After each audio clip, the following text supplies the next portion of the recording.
So we're going on to 5 red lights for the Singapore Grand Prix. Scott Jenson on pole, and we are off into the pits. He's coming into the pits, and Vern is taking his time, and actually, wow, Scott jumps Vern in the pits. It's, oh god, no, we've come to what's happened here. Many problems have happened there for Scott. Many problems have happened there. Cuts across to get back on track. Mark Webber going round, touching him wide, and then touching. They go to the side pod. Oh god, it's gone even worse for Scott. Down to no. Whoa, he's taken out Hamilton down to 10th.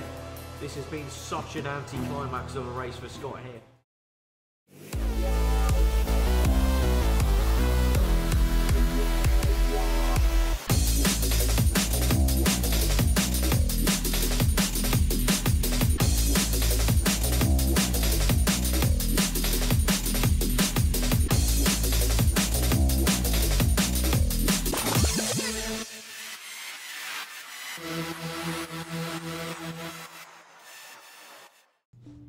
Hello there guys, it's aarava here, bringing you my F1 2013 career mode with Scott Jenson. We're back here in the Sauber at the Korean Grand Prix here at the Yongnam circuit, and yeah, I forgot that Korea was before Japan this season. Quite strange actually, it feels a bit weird to not have Japan first.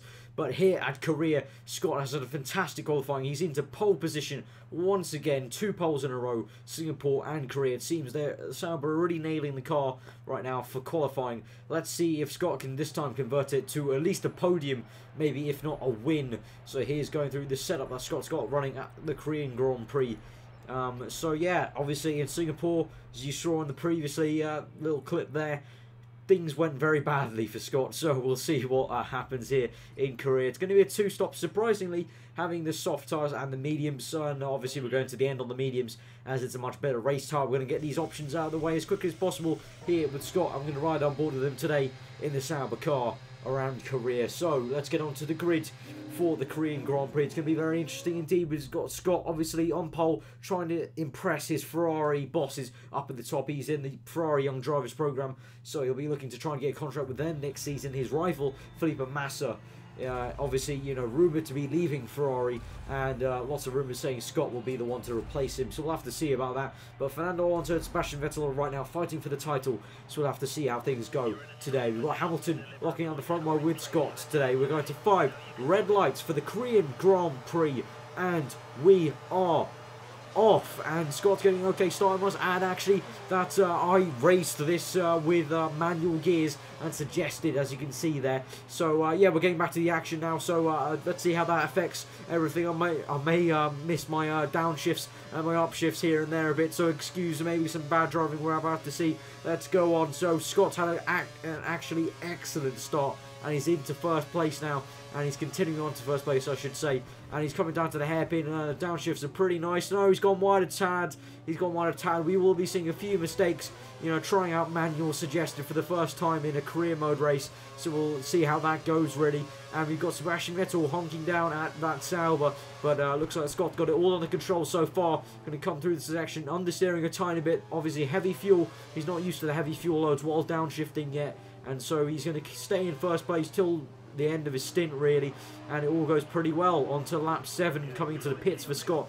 He was in first place, he's now going down the order as he pits for those medium tyres, so doing a first class job really on the first stint, but that's only been the first stint. It's only 6 laps, very short first stint here. There's plenty of laps to make mistakes, and we're coming out, and we're going behind Romain Grosjean here with Scott, and so Scott's going to have to do some overtaking. He doesn't want them to hold him up really. And so now we're going to cut later on to lap 17. It's been a long old stint here on these prime tyres, and it's time to make a pit stop for Scott Jenson. He's in first place still. He's got a nice healthy gap to Fernando Alonso. Not amazing gap, but it's still quite healthy, as I said, out of that DRS range so far. Got the 2 Ferraris second and third, so Scott holding off the Ferraris. That'll be boding well, and that'll probably impress Stefano Dominicali. You know, kind of seeing his boys going behind Scott in a inferior Sauber, so that's pretty good. So we're going to make the pit stop here with Scott on lap 18, and he's into his pit box. Let's see if Sauber make a good stop. Yes, it's going to be an okay stop there. 3.2, so not too bad there from the Sauber boys. Now this is going to take Scott right to the end of the Grand Prix. 10 laps on these prime tyres. Let's see what happens. He's in 3rd place right now.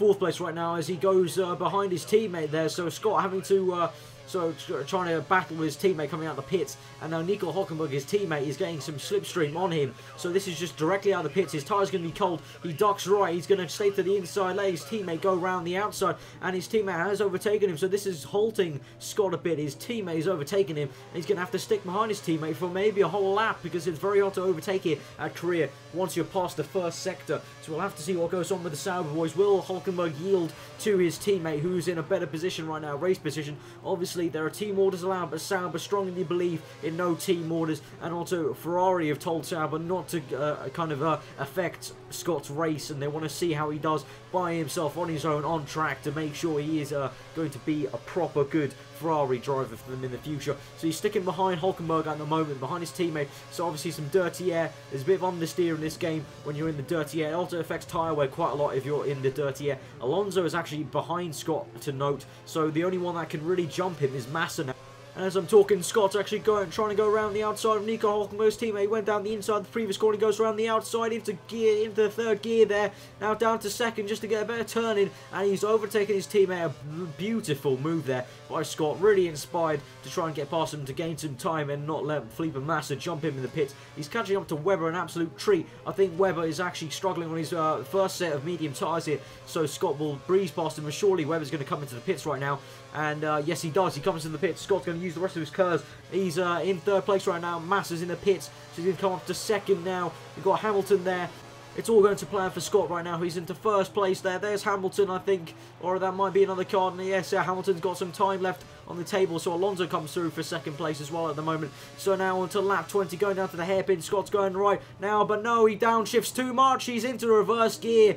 Just downshifting too fast there. Too eager on the downshifts there. Scott is, and he downshifts too far into reverse gear. We can let him off. It's the first time he's trying manual gears on career mode with some pressure of some AI. So he's downshifted too much there. He's into reverse, so he's down into fourth place now. He's got some catching up to do onto Felipe Massa, and so we're going to cut later on into the lap, and he's catching up Felipe Massa, although he's gone horribly wide there. But it looks like Massa and Hamilton are actually hitting some traffic there. Yes, they are, some traffic in the form of, I think, a Marussia car, and Massa and Hamilton are really struggling to get past him. Alonso's already passed. Alonso's really out in the lead now. He's capitalised on that, but low, Scott has to kind of wait around, then he goes past. Thank you, Jules Bianchi. That's definitely something Scott will be saying in his helmet there, as Bianchi holds up Hamilton and Massa and allows him to get into second place right now, into the first turn. Now onto lap 22, and Alonso saying fast up the Grand Prix. Scott having a bit of an oversteer moment there. Alonso's completely gone in away. He's going to win this Grand Prix, and quite spectacularly actually after Scott made the mistake. But now Hamilton's attacking Scott, so Scott's not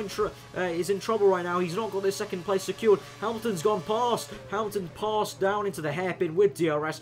And Scott tries to kind of do something with here. He's got half bar of curves. Let's see if he can use it and to good advantage. But no use, no kind of time to be gained there. And so on to lap 24, sorry, into the first corner. Scott's got DRS, so he's used that to gain on Hamilton a tiny bit. He's got a full bar of curves. How much will he use down this straight? He's got DRS, obviously, to try and gain on the Mercedes driver. He's not using any curves, so he's going to open DRS, save the curves for maybe the next straight. So we'll have to see his plan here. So he's got the slipstream. He's going to go for the inside line for Hamilton. Going to go down the inside. Hamilton is trying to fight him, and Scott is passed. Scott's passed on lap 24 for second place there on Hamilton, not even using any curves. He uses 3/4 of it on the next straight to get away from Hamilton. So Scott currently up into second place now, which is probably the best opportunity right now. We've got, how many is that? 4 laps left. I think we'll be catching Alonso now with 7 seconds there. And so onto lap 25, Scott's tyres are really wearing now, goes really wide onto the rumble strip. His engine's cut a tiny bit. Oh my god, this is so tense. Hamilton's overtaken him now. He's back in second place. Scott is fighting so hard with Hamilton right now to get this second place, to get much needed points that he lost in Singapore. And so he's going to try and overtake Hamilton. Hamilton obviously having a grudge after being taken out by Scott in the Singapore Grand Prix, so he'll want to try and stay ahead of Scott, having a bit of grudge on him, a bit of payback on him. But Scott, the youngster, he's got a lot of hunger in him, and he's not going to back down now. And so on to lap 26, he's got full bar of curves through corner 1. He's got DRS surely now in the activation zone, and I think he's going to save his curves yet again. So will he try another diving move down the inside into the hairpin? He's got the slipstream now on Hamilton. He ducks to the outside this time. Hamilton squeezing him, not giving him too much room, but it's fair enough. Cars width. and Scott kind of waits around trying to get the undercut, but he's waited too long to turn in, and he's lost massive ground on Hamilton. He's going to use his whole bar of curves here, and will he try and make a move down the inside or down the outside? Let's see. Down to this next corner, shifts all the way down to first gear, makes the diving move stick, and he's up into second place now, defending from Hamilton, makes sure it's stuck. And so on to lap 28. Giornata fantastica. Giornata fantastica.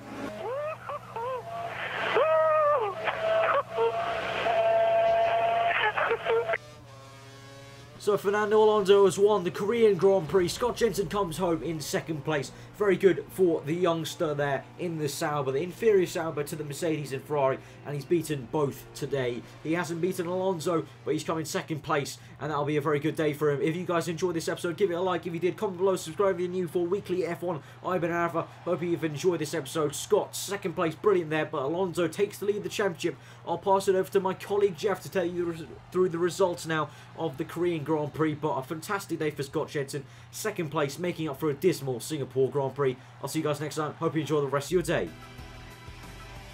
Yes, it was an absolute stunner of a Grand Prix. Fernando Alonso takes first place after Scott made a horrible mistake on lap 20, but Scott comes home in second place, coming from fourth back to attack Hamilton and Massa to overtake them both. He had a great scrap with Hamilton, and that sees him up into sixth place in the Driver Championship, level with points with the Iceman Kimi Raikkonen, who's been having some back problems of late. So Scott Jenson doing a brilliant job. He takes Sauber up into fifth place, overtaking McLaren Mercedes nonetheless for fifth place in the Constructors. Ferrari lead the way. Fernando Alonso well ahead of Sebastian Vettel. It's been an absolute stunner of a Grand Prix here at Korea. Korea not known for its great racing, but that was an absolute great battle in the end with Scott and Hamilton. We hope you've enjoyed it, and we'll see you next time for the Japanese Grand Prix. Qualifying is crucial round there. Sector 1's flowing, Sector 2 and 3 overtaking the law. It should be an absolute stunner. We'll see you next time. I've been Jeff. I hope you enjoy the rest of your night. Goodbye.